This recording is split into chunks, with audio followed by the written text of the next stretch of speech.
Hey guys, it's Ed again. Well, it's been, what, 5 days, 6 days, I've lost track. Since I posted a video, you guys may have recalled that there was a pile of dirt under my truck. Scan out here a little bit. So the pile of dirt is pretty much gone. There's still a little bit left there, but the whole reason I had the dirt was because of sinkholes. This property here, the guy that owned it back in the day used to have a junkyard out back. So he, according to what I heard, one of the guys, the next owner, dug holes and buried cars. Didn't junk them. I don't know why he didn't junk them, but he dug holes and buried them, which now they have rotted. So there is a hole over on the other side of my truck where that sand pile in the shadow is.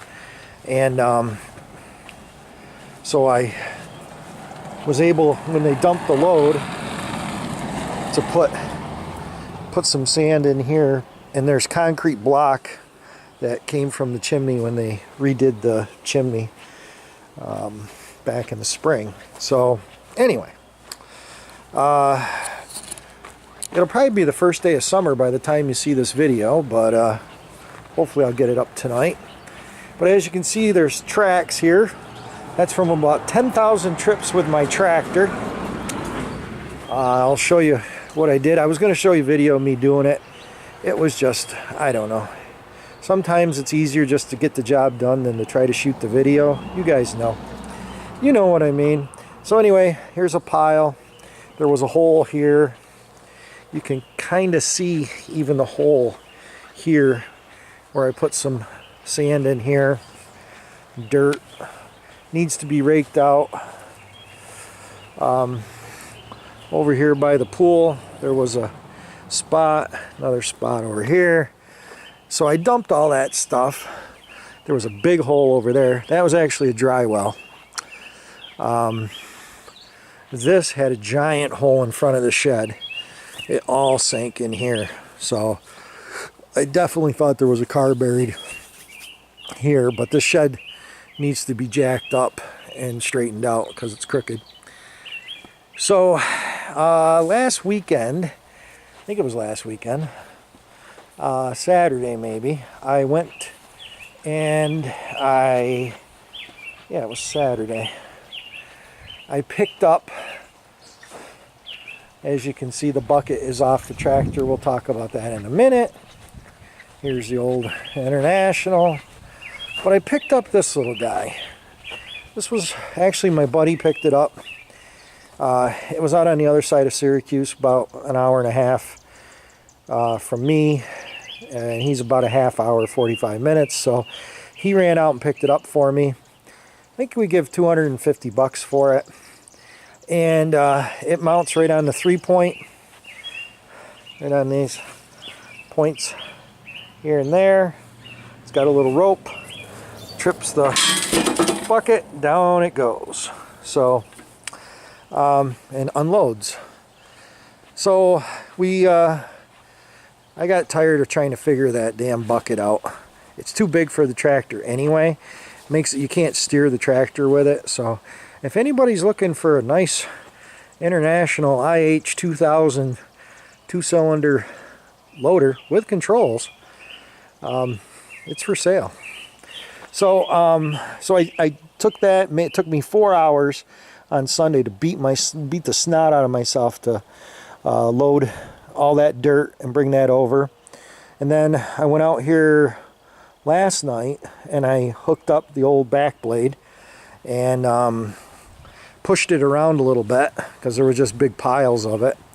And as you can see, I got it kind of knocked down. I got to hand rake it, get it,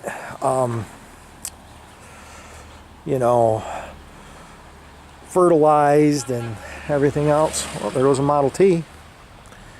Probably another one right behind it. There's like 6 or 7 of these guys that travel around.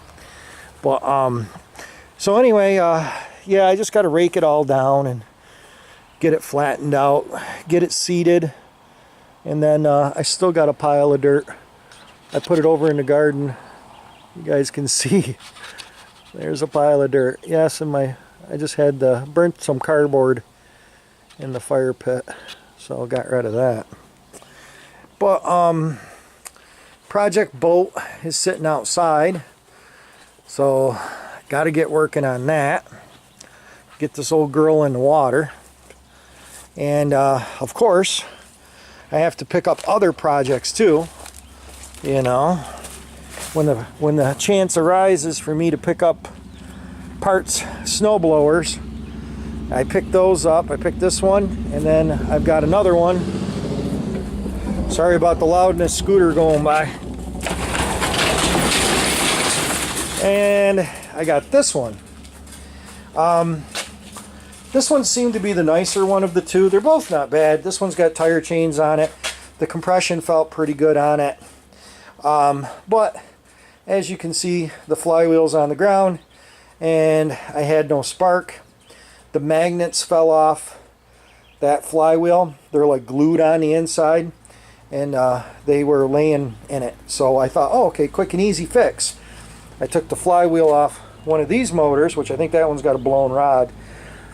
But I took that flywheel off. Thought that would fix the issue, put it on there. Still no spark. So I have a good feeling that it's probably the coil. So I got to try to order up another coil for it and get this one running. I'd like to have this one as a, you know, another snowblower. Like I said, when I find my errands, I grab them. Oh, here's another thing. My buddy who got the scoop for me picked up the scoop, and then I went out and got it from him. He picked up this in the junk. Can you guys see that? Where the hell can I put it? I'll put it out here, I guess. So, how's that look? You guys see that? Yeah, sorta. That, I believe, there's no tags on it. I think it's been spray painted a couple times. I think this is a Oneida Eagle, Screaming Eagle bow. My dad had one of these years ago. I mean, they've taken a lot of crap off it, but the pulleys don't look too bad. The cams all look good. I don't know what the deal is with the electrical tape, maybe to quiet it. These things were known for being loud. The one my father had, he couldn't pull the damn thing back. It pulled so hard. But he complained that when he shot it, the deer would run because they'd hear that snap when it hit. So anyway, there should be like a little round tag. I'm looking for any remnants. And I'm pretty sure that I did a little research on this, but the Oneida Eagle, this was they should call this the shark fin, because if you turn it this way, you guys can kind of see how it looks like a shark fin. That's pretty much proprietary for Oneida Eagles. So I think that's an Oneida Eagle bow. They were expensive back in the day. They still are expensive. They're $800 for a new one. So, but this one needs a string, as you guys can see. But so if anybody out there knows how to measure for a string, that would be awesome. I just wanted to see if that was broke, and they're not. So those little plastic tips are good. So anyway, yeah, I think it's could be a nice little bow. So anyway, yeah, snow blowers, a bow, a pooper scooper for the tractor. My toolbox, I started loading that. Then I used it. Oh yeah, to add more insult to injury, I thought I'd pull this one out. Been doing some research on this. This is my father's saw. He always said it was a XL850 home light, vintage 1960, 66, somewhere in that ballpark. But the numbers, and I don't think they would have changed. They could have changed this case, I suppose, but I don't know. But these numbers, I don't know if you guys can see them or not. I think it's 10415 is the type. Comes up as a XL 925, which is this recoil, Super XL 925. So who knows? But it's definitely an XL. It's probably about 80 cc's. These were the hot saws in the 60s. I don't know if any of you guys know your chainsaws, but these were the screamers. They were the powerhouse. Muscle saws, they called them in the 60s.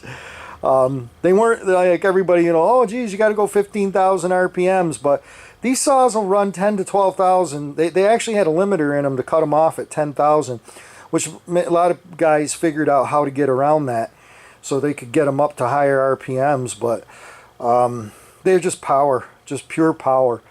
You compare them to a Husqvarna. I remember we had this saw running and my brother had bought a John Sered. I think it was a John Sered. He had John Sereds for a while. And the best one they had at the time. This was probably in the mid 80s. And we were cutting just firewood, you know, blocking up hard maple. And this old saw right here, it would run with that John Sered and pull curls just like spaghetti out of it. Big long curls, you know, cut the rakers down, file the rakers down on it, and it really cut. As you can see, it's got a big, you know, fallen spike on her. So, yeah, that might be this winter's project. I think find some parts for it. It's got no spark. It's got good compression. Pulls over good. Just we lost spark on it. As you guys can see here, maybe it says solid state ignition, no breaker points. That means piece of junk because this is the first year they tried this solid state ignition and it was a nightmare. So one of the first years they did make a kit, I think, to change it. This one here, somebody said that this isn't quite right, that coil in this box. I saw this on another machine though, on the condenser and stuff, so but they said that's a conversion, so I don't know. They did make a different series of this, so that could be it too. Like a half year or 1 year they made it this way, and then they tried, because they had so many issues with it, they tried to make it a different way. But and some guys, because it's got the green on the handlebar, but then it looks like the green is painted over the red, so I believe the handlebar to be originally green, but that doesn't mean anything. You could take the handlebar off any saw. We used to have a guy up in Port Lyden, New York. His name was Jim McHale. He's dead now, but I remember being a little kid and going into his chainsaw shop, and you think I got a mess? See? Mess? You should have went into Jim's shop. Jim's shop, man, you climbed over the saw parts just to get to them. And he used to keep my dad this saw running and all my dad's saws. He had a lot of C51s and C7s and C71s and the big blue saws, you know, pre-1960 whatever 4 or whatever, when they were blue. Which he still has. I cut with a little, actually my saw that I use, I bought at a yard sale, or actually it was at an estate sale. I don't even know if you guys can, it's probably be too much of a bitch to get to, but oh no, actually you guys might be able to see it. Let me see if I can click my light on. So there you go. This is an easy automatic. This one was made in Port Chester, New York. So this is American made saw, probably in the later 60s, 68 or so.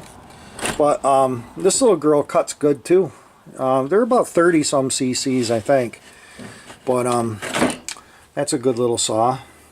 So and I got a couple other ones under the bench, XL12 and some other junk laying around. So, but anyway, guys, I've babbled long enough. I just wanted to give you a heads up, let you know that I haven't died.